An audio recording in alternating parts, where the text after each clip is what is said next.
Bom dia, boa tarde, boa noite. Eu não sei que hora você está assistindo esta aula, mas eu tenho certeza que você vai aprender muito com ela. Eu sou o professor Ronder Danilo e nós hoje vamos revisar segundo reinado.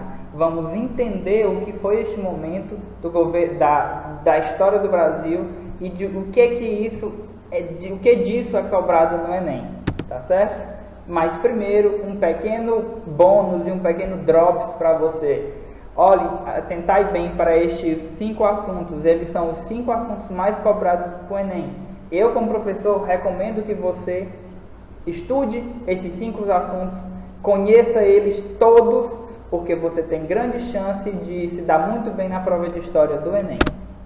Vamos lá para o segundo reinado.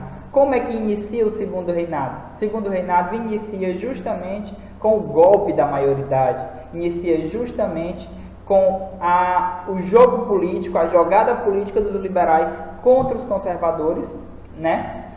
De diminuir a idade legal para o imperador Dom Pedro II poder assumir o seu trono, antes de 18 anos para os 14 anos. Professor, e o que isso tem a ver? Por que isso naquele momento? Porque o Brasil estava rodeado de revoltas separatistas. A cada ano surgia uma nova revolta, a cada ano surgia uma nova tentativa de separação. Foram muitas as revoltas regenciais. Então, acreditava-se que apenas a figura do imperador iria dar fim a estas revoltas e iria dar unidade política novamente ao Brasil. Dessa forma, a gente tem a política interna brasileira dividida em 3 fases. Olha só, a conciliação, a consolidação e a crise. A conciliação é justamente marcada pelo fim desses processos separatistas, pelo fim desses processos de revoltas separatistas, principalmente com o fim da Guerra da Farroupilha, né, que é a tentativa de se separar do Brasil do Sul, certo? A segunda fase, a fase da consolidação, é marcada por uma coisinha que a gente vai chamar de parlamentarismos às avessas. O que é isso, professor? Parlamentarismo às avessas era a forma como Dom Pedro tinha de governar, alternando os cargos políticos dos liberais e dos conservadores, né? Através de um cargo que a gente vai conhecer como presidente do Conselho de Ministros, mais ou menos um primeiro-ministro, onde toda vez que Dom Pedro precisava, ele trocava entre liberais e conservadores. E por último, a gente vai ter a fase da crise, que é marcada pelas questões militares, religiosas, abolicionistas e republicanas. São esses 4 pilares da crise do Império a partir de 1870, tá certo?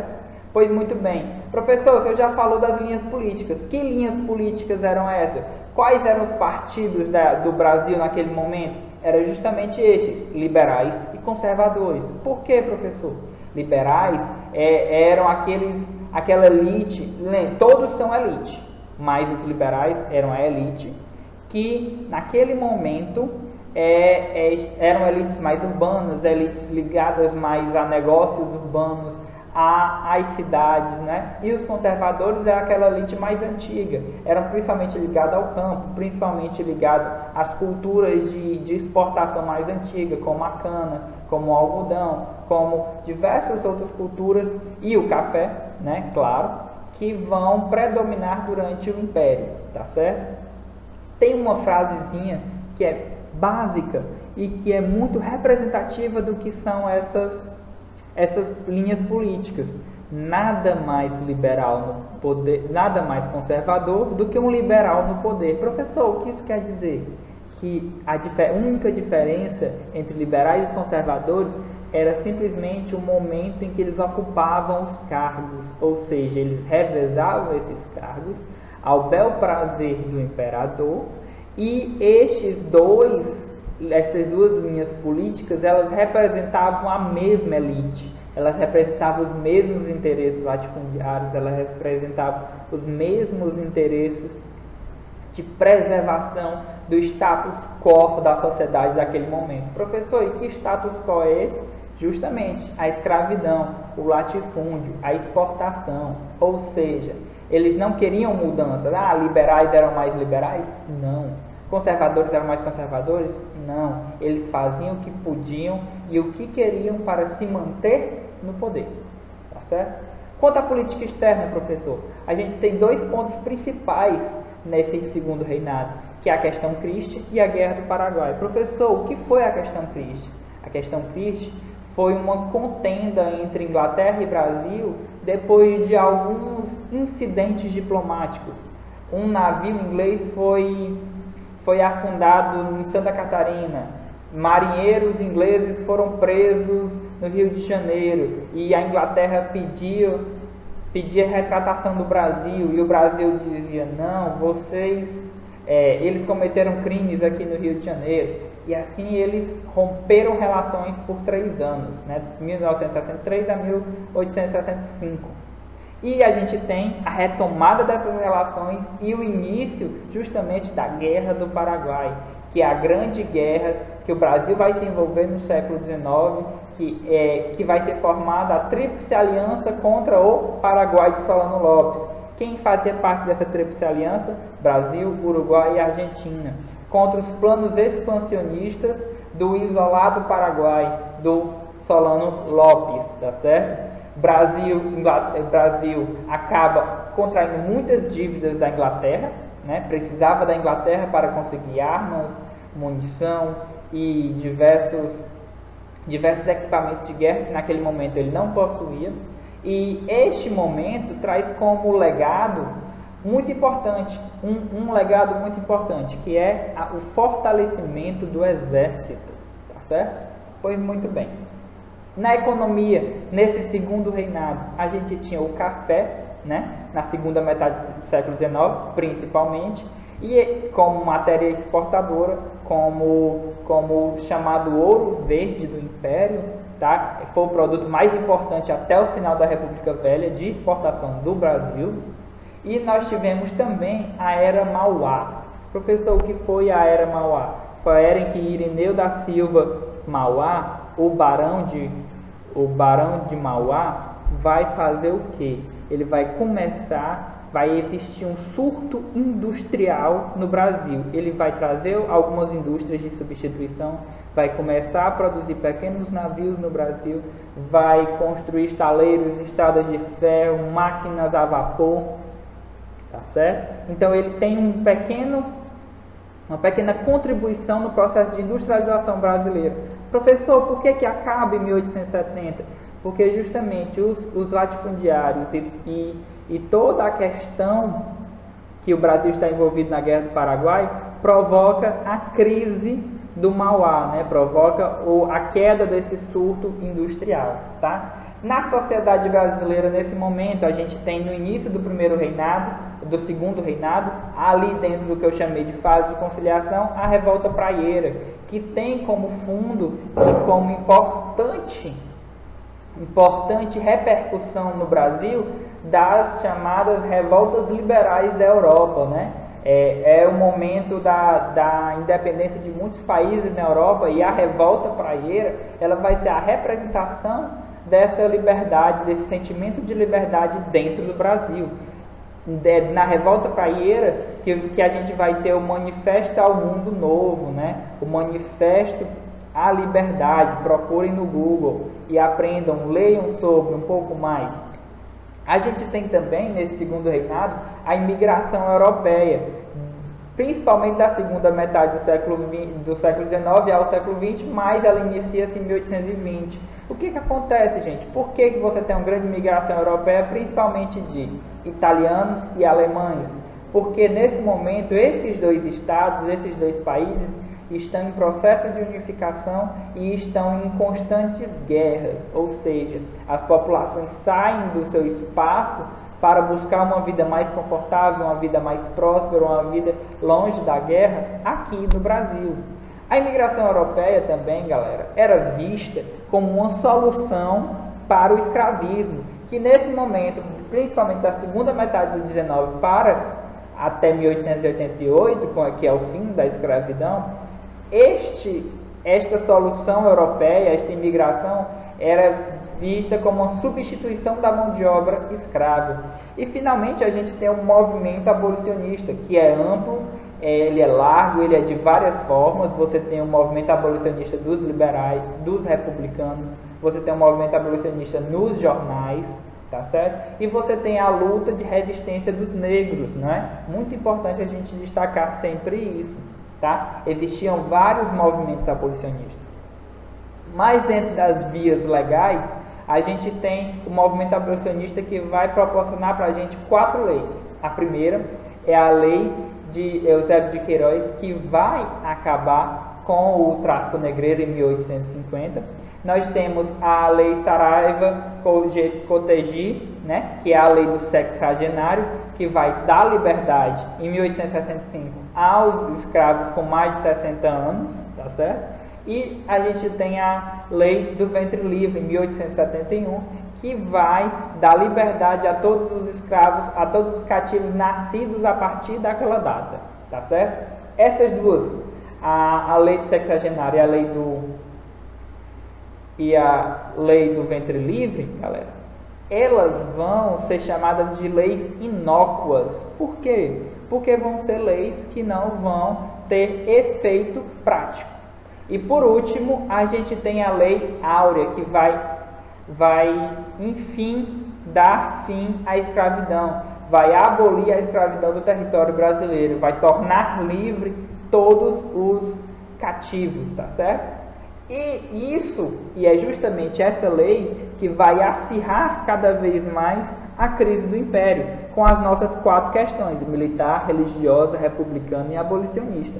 Professor, qual foi a questão militar? A questão militar, ela tem início com o fim da Guerra do Paraguai, onde o exército brasileiro sai fortalecido, porque é o exército vencedor, e é esse exército vencedor que vai meio que enxergar as contradições existentes na sociedade brasileira entre a escravidão e a liberdade. Por quê, professor? Porque na Guerra do Paraguai existiam diversos batalhões de escravos libertos, né? Escravos que eram dados ao Estado brasileiro para guerrear na Guerra do Paraguai e ganhavam a liberdade ao fim da guerra.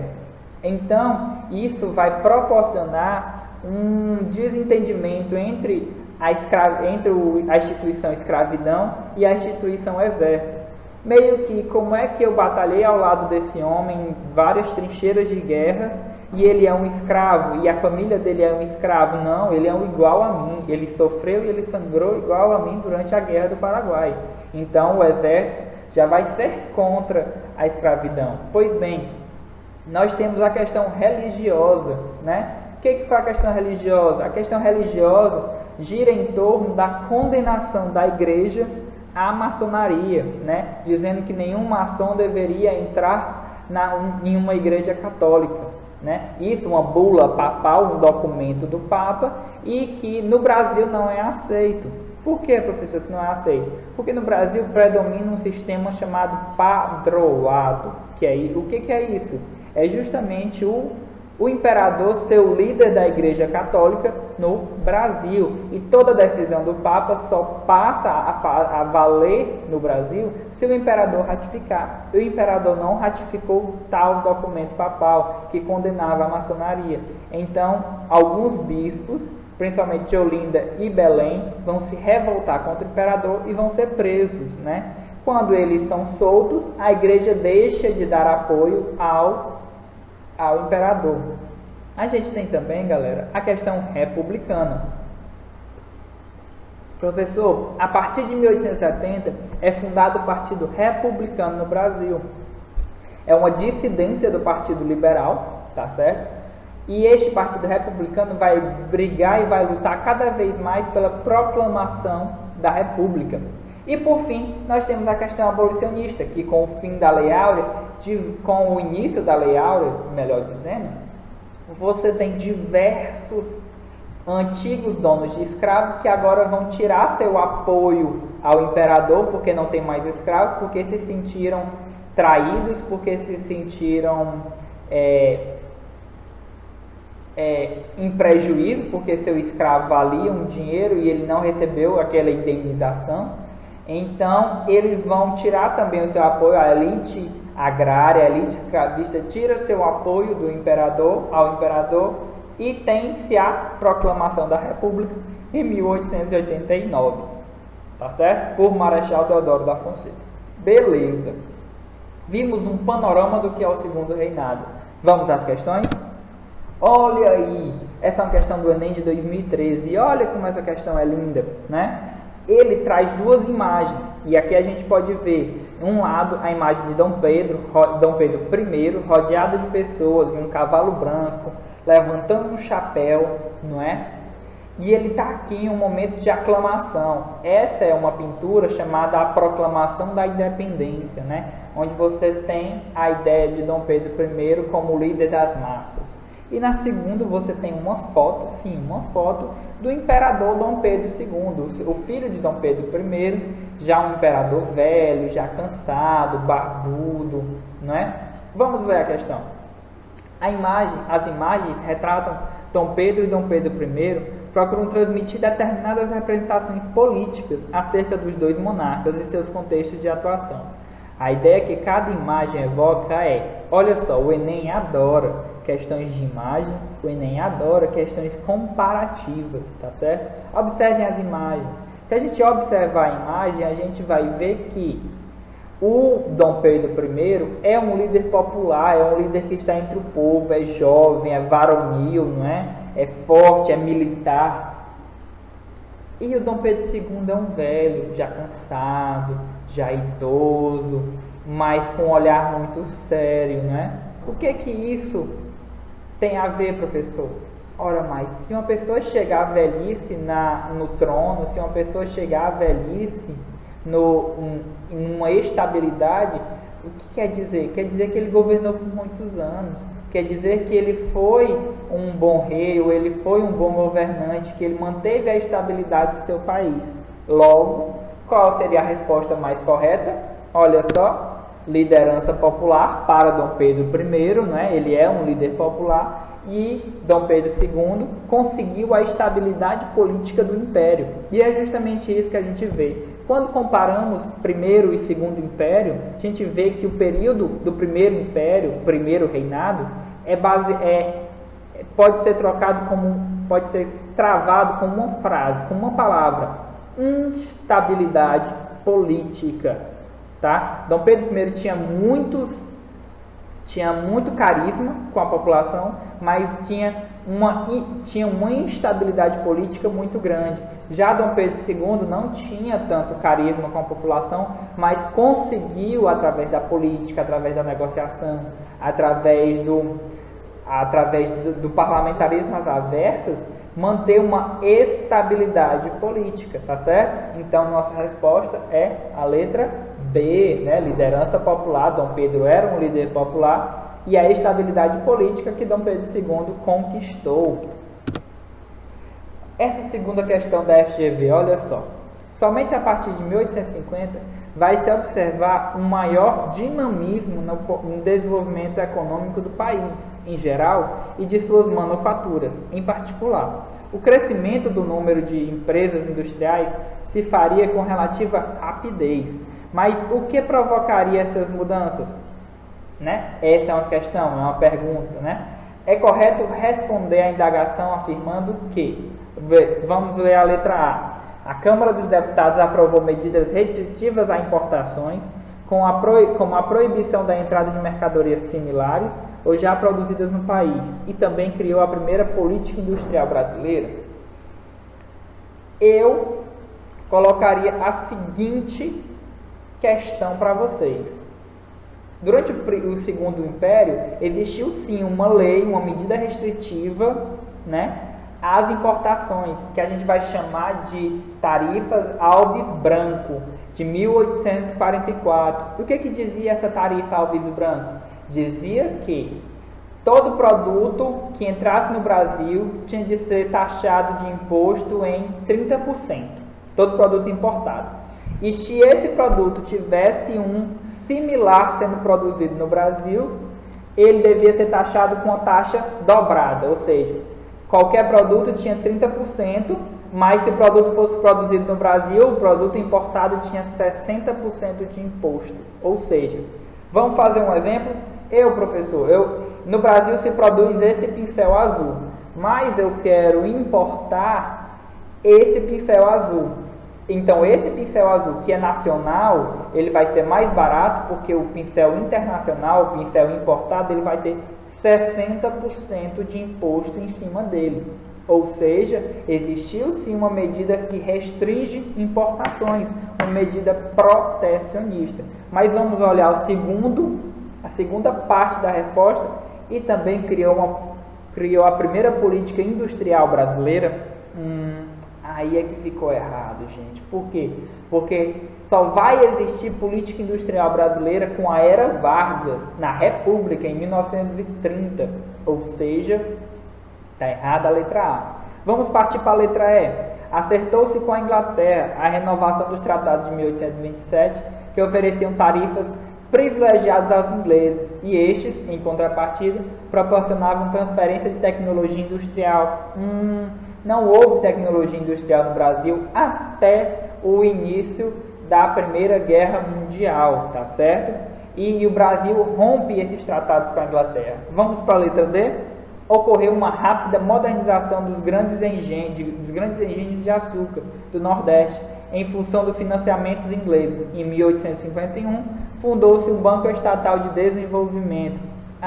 Não existe Banco Estatal de Desenvolvimento no Brasil até a criação do BNDES durante o governo militar, tá certo? E não houve também modernização dos engenhos brasileiros. Pelo contrário, há cada vez mais uma decadência dos engenhos de açúcar. Vamos para a letra C. A nacionalização do solo brasileiro, presente na Constituição Imperial, impulsionou os investimentos privados na exploração mineral. Para tudo, eu não preciso mais nem ler isso. Por quê? Porque só vai existir a nacionalização do subsolo brasileiro com Vargas durante o seu governo constitucional, o seu governo democrático de 1951 a 54, ou seja, não. Só nos resta a resposta letra B, não é? Havia a importante contribuição do fim do tráfico de escravos para o Brasil, que possibilitou a disponibilidade de capitais, além dos efeitos duradouros da agricultura, especialmente do café. Ou seja, galera, com a lei Eusébio de Queiroz do fim do tráfico negreiro, o que acontece? Acontece que esse dinheiro que antes era revertido para o tráfico, ele fica livre, esses capitais ficam livres e eles vão ser investidos em tecnologia, vão ser investidos em diversificação de formas de industrialização brasileira. Corresponde justamente esse período à Era Mauá, que eu falei anteriormente, tá certo? E os efeitos duradouros do café. O café não era uma cultura como a cana-de-açúcar, que quase não precisava de tecnologia ou de aprimoramento de mão de obra. Não, o café era uma cultura mais delicada. Ela precisava de um manejo no campo melhor, ela precisava de um processo de torra, um processo de secagem, um processo de tratamento também melhor para, dessa forma, ela ter mais lucratividade. Tá bom? Muito bem, vamos para frente. Olha só. Toda vez que vocês verem uma imagem de história, uma charge, busquem estudar, busquem ler, busquem observar, porque o Enem e todos os vestibulados adoram charges em história. Vamos olhar aqui o texto e depois a gente vai para a charge. Preocupações que aconselhávamos à Vossa Alteza. O senhor Conde do Eu, quando tiver de visitar escolas, se Sua Alteza imitasse o seu augusto sogro, Dom Pedro II, não teria nunca ocasião de contestar fatos históricos. Olha só, o que isso quer dizer? É um texto de época, né, em que pessoas falam ao Conde do Eu que ele não era como o imperador. E por quê? Quem era o Conde do Eu? O Conde do Eu nada mais era do que o marido da princesa Isabel. Caso o império continuasse, seria o Conde do Eu o imperador do Brasil. E o Conde do Eu não é um português. não é um brasileiro. O Conde do Eu é sim um francês, né? Então existia um medo nas elites brasileiras de que o Brasil voltasse a ser governado por um estrangeiro. E quem seria esse estrangeiro, no caso? O senhor Conde do Eu. Olha a imagem aí, ó. O Dom Pedro visitando uma escola, né? Você vê crianças no fundo estudando, ele meio que dormindo e o Conde do Eu lá todo para cima, todo alerta, todo olhando e observando. Segundo a charge, vamos lá. Os últimos anos da monarquia foram marcados por debates promovidos em espaços públicos, contando com a presença da família real? Não mesmo, né? Atividades intensas realizadas pelo Conde do Eu, numa tentativa de salvar o regime monárquico? Não, o Conde do Eu também não fez nada disso. Revoltas populares em escolas com o intuito de destituir o monarca do poder e coroar o seu genro? Jamais. Eles tinham medo que o Conde do Eu se tornasse um imperador. Críticas oriundas principalmente da imprensa, colocando em dúvida a continuidade do regime político. Existiam muitas críticas. Será qual é a resposta? Vamos olhar a letra E. Dúvida em torno da validade das medidas tomadas pelo imperador, fazendo com que o Conde do Eu assumisse o governo. Olha só, vamos ver a resposta? Letra D. Existiam muitas críticas, né, na imprensa ao Conde do Eu e a possibilidade dele assumir, né, reassumir o regime político. Tinham medo quanto à continuidade desse regime. Beleza, né? Professor, por que não é a letra E? Dúvida em torno da validade das medidas tomadas pelo imperador, fazendo com que o Conde do Eu assumisse o governo. Porque o imperador não fazia isso? Ele centralizava todas as decisões em si, apesar da idade, apesar do cansaço, apesar de tudo. Ele não passava o governo para o Conde do Eu, né? Então ele não queria exatamente isso também, tá certo? Então existia muitas críticas e um medo ao estrangeiro, um medo ao governo do Conde, um possível governo do Conde do Eu, tá certo? Muito bem, estamos quase acabando. Essa é a nossa penúltima questão e olha só, mais uma questão do Enem. A gente tem dois textos, né? Um do Xavier Neto e um do Dorati Ouro. O primeiro texto do Xavier Neto diz que a Inglaterra tinha questões, né? Tinham problemas para com o Paraguai e que se utilizou de brasileiros e argentinos para destruir a República Paraguaia. Olha só, substitui-se então uma história crítica profunda por uma crônica de detalhes onde o patriotismo e a bravura dos nossos soldados encobre a vilania dos motivos que levaram a Inglaterra a armar brasileiros e argentinos para a destruição da mais gloriosa república que já viu na América Latina, a do Paraguai, né?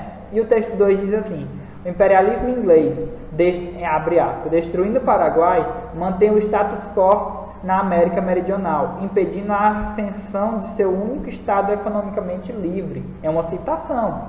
Essa teoria conspiratória vai contra a realidade dos fatos e não tem provas documentais.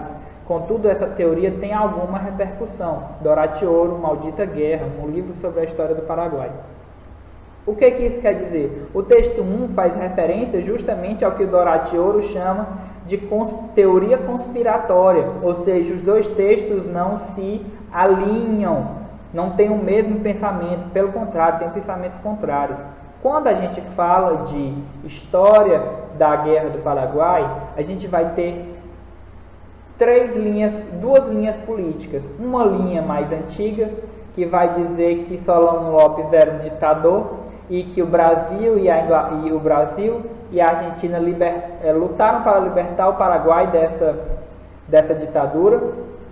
A segunda linha, que é a chamada linha revisionista, vai dizer que não, existiu interesse dos ingleses a acabar com o Paraguai, porque o Paraguai estava se desenvolvendo solitariamente, estava se desenvolvendo muito, era uma grande república e iria passar a Inglaterra.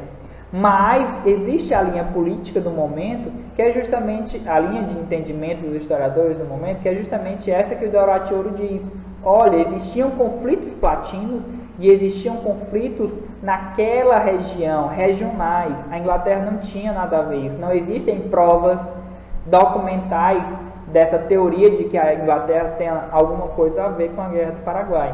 Então, uma leitura dessas narrativas divergentes demonstra que ambas estão refletindo sobre a carência de fontes para a pesquisa sobre os reais motivos desta guerra. Vamos deixar quieto, né? O caráter positivista das diferentes versões sobre essa guerra. Não existe um caráter positivista, né? O que é o positivismo, galera? É justamente um caráter objetivo, natural, né? É uma coisa de uma leitura dos documentos bem crua. O resultado das intervenções britânicas no cenário da batalha, será que os dois textos concordam quanto a isso? Não concordam, né? Justamente, eles falam de coisas contrárias. A dificuldade de elaborar explicações convincentes sobre os motivos desta guerra. Olha só, essa é a nossa resposta. Não se tem fontes suficientes, vamos dizer assim, para você ter apenas uma linha de pensamento quanto os motivos da Guerra do Paraguai. Existem diversos motivos, existem diversas explicações, né? Então você tem dificuldade de elaborar essas explicações, tá bom? Letra E, só para a gente terminar, o nível de crueldade das ações do exército brasileiro e argentino durante o conflito. Essa crueldade existia dos dois lados, tanto do lado paraguaio, brasileiro ou argentino. Tudo bem? E nossa última questão. Ninguém desconhece a necessidade que todos os fazendeiros têm de aumentar o número de seus trabalhadores. E como até pouco suprimiam-se os fazendeiros dos braços necessários. Supriu-se os fazendeiros dos braços necessários. As fazendas eram alimentadas pela aquisição de escravos, sem o menor auxílio pecuniário do governo. Ora, se os fazendeiros se supriam de braços à sua custa, e se é possível obtê-los ainda, posto que de outra qualidade, por que motivos não há de procurar alcançá-los pela mesma maneira, isto é, à sua custa? Isso é um texto dito dentro de... Isso é uma resposta de um deputado a outro, né? Dentro da Câmara dos Deputados do Império. O fragmento do discurso, dirigido ao parlamentar do Império, refere-se às mudanças então em curso no campo brasileiro, que confrontaram-se o Estado e a elite agrária em torno do objetivo de... O que ele está falando aí? Acabou o tráfico de escravos, né? E nesse momento as elites estão pedindo ou fazendo pressão para que o governo bancasse a imigração de europeus para vir trabalhar nas fazendas de café. E o que o deputado está falando aí? Olha, se antes essa elite, se antes esses empresários não já iam buscar seus escravos na África, já traziam, já pagavam por esse tráfico, por que eles não fazem agora com esse mesmo dinheiro para que essa população imigrante chegasse aqui com o dinheiro do tráfico? Agora você traz também o imigrante, não é? Por que você está pedindo ao Estado, se antes você comprava o seu escravo e agora você não quer pagar a vinda do imigrante, né? E é justamente isso. Olha só, definir uma política de subsídio governamental para o fomento da imigração. O caro deputado no nosso texto não concordava que o Estado tinha de pagar por isso, né? Ele dizia que não, tinha que ser pela iniciativa privada, né? Vamos dizer assim, tinha que ser pela mão e pelo dinheiro dos empresários, dos agricultores, né? Tudo bem? Muito bem, tá certo? Muito obrigado por essa oportunidade, por essa revisão de Segundo Reinado.